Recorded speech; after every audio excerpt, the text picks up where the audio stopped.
Hi there, my name is Suze. Thank you for being here. I work with women to help them heal and integrate their inner masculine and feminine energies so that they can have lives that feel really emotionally fulfilling. I want to talk today about why women can't just be in the feminine energy, or why women can't just be feminine. I feel like this is a really important conversation because there is so much information out there now, which is amazing and wonderful.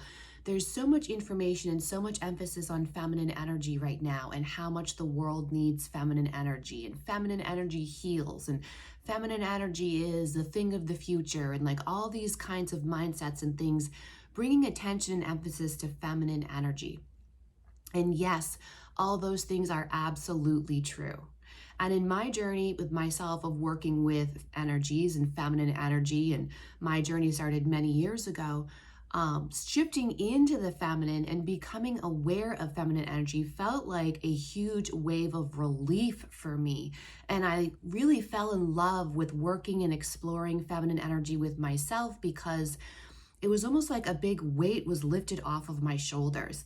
Feminine energy can feel really light and liberating and free and breezy, and like just a breath of relief, a breath of fresh air.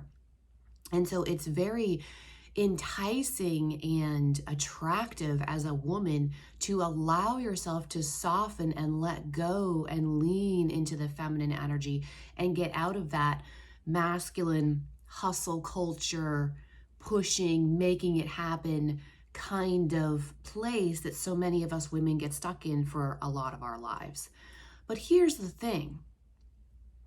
In my own journey and in working with women, we can't just be in the feminine, and there has to be a balance, because if you really truly are looking at pure feminine energy, and if you are living a life with nothing but feminine energy, a few things are going to happen and it's not going to feel good.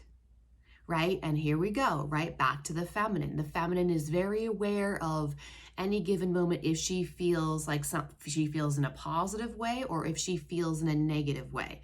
What you choose to do with that is up to you, right? How you interpret that. And I'm not going to go down that path today.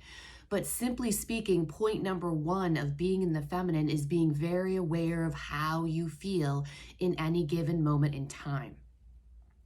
The problem with this is that if you are too much in the feminine and there is no element of healthy masculine being reintegrated back into your life in a healthy way, and not in the toxic, pushing, forcing, hustling kind of a way, right? If you're only in the feminine, you're never going to speak up for yourself. Well, clearly that's not going to feel good, because you're going to feel like a doormat. Right? You're in relationships, particularly with a masculine partner, a man. If you're in the feminine, she doesn't speak up for herself. Speaking up for yourself is a masculine, it's a giving energy coming outward from you. That's masculine energy. So clearly that's not going to feel good. If you're never going to express your needs, you're never going to express a boundary, set a boundary, you're never going to communicate how you feel and work with someone to create a better dynamic or environment for you and the person you're talking to. That's masculine energy coming back in. So we have to be really, really careful with all of this focus on the feminine energy. Yes, that is often like step number one for women on this journey of coming into the space of having it all, coming into the space of recognizing I want a life that feels really, really good. And I have deep emotional intimacy and connection in my relationships and my partnerships. And I myself feel really emotionally fulfilled and satisfied. If that's where you're going, step number one is absolutely to allow yourself to soften into the feminine energy and learn and explore feminine energy and really lean back into the feminine relaxation and flow and feelings. But it can't stop there. We have to continue on and reestablish healthy masculine and incorporate it. The other reason why we can't be only in the feminine is because Feminine energy is all the feelings. And if you're only ever in your feelings, now we're in a danger of wallowing, right? If you're in a negative emotional space, let's say, if you're in a space that doesn't feel good to you and you're feeling, let's just say, sad, you're feeling sad about something. If you're only in the feminine, you're going to wallow in the sadness and not get yourself out of it into a healthier place or action to move forward, or, whatever needs to happen. And I'm not going to get into that conversation today. Whatever needs to happen to move out of the sadness back into a better place, whatever that may be for you. The feminine is only ever in the feelings, and feelings and emotions can be destructive, right? If you're angry, if that anger is not used appropriately, if it's not channeled in a empowering kind of way, in a healing, yes, energy can be healing, in a healing way, it can be very destructive, right? So being in the feminine is step number one.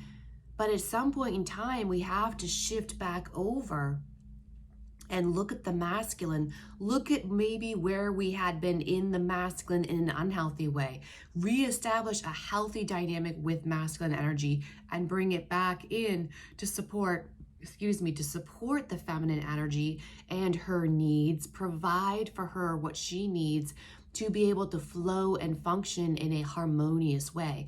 That is wholeness. That is inner union. That is the sense of the divine feminine integrating all of the aspects of herself, bringing in healthy masculine energy, fully living from an open-hearted space of her feminine energy. And it almost seems like this would be difficult to accomplish or impossible to be both in your masculine and your feminine at the same time. And that really was a big struggle for me for a long time. How is it possible to be in both masculine and feminine energy simultaneously? And that really is the long-term journey, is learning how to focus on the feminine, focus on the masculine, slowly bring them together and learn how to integrate and be in both at the same time. It kind of goes back to a video I did a long time ago, at the very beginning when I started making videos here on YouTube, and I was talking about boundaries and how, boundaries don't have to be this mega aggressive kind of a thing. And boundaries can be really soft and gentle and self-respecting at the same time. And boundaries in and of themselves are masculine energy, but how we present them, or how we incorporate, how we create the boundary can be softer. And that's where the feminine can come in, soften the harshness of the masculine, soften any aggressiveness or judgmental feelings around masculine energy, soften it so they work together. That's really the goal here. If you want to have it all, you have to be it all. You have to be the masculine and the feminine. You have to be your own universe inside of you. You have to be your own world, your own galaxy inside of yourself, working in that harmony, that inner union. I'm going to leave this short and sweet today. If you found value in this and this really helped you with things you're working through on your energetic journey, please do subscribe to my channel, help support my channel, help me get my message out. This balance is so needed, and it isn't just one or the other. It is both collaborating, working together. That is unity consciousness. That is where we're going. And we all have to realize that, respect both ends of the masculine, feminine, learn how to create a healthy sense of both, collaborate together, and move forward in that way. Thank you so much for being here. Thank you for your support. Let me know in the comments what you appreciated the most about this message today. I am sending so much love, healing, harmony, and unity to you all today. Have a beautiful rest of your day. Bye-bye for now.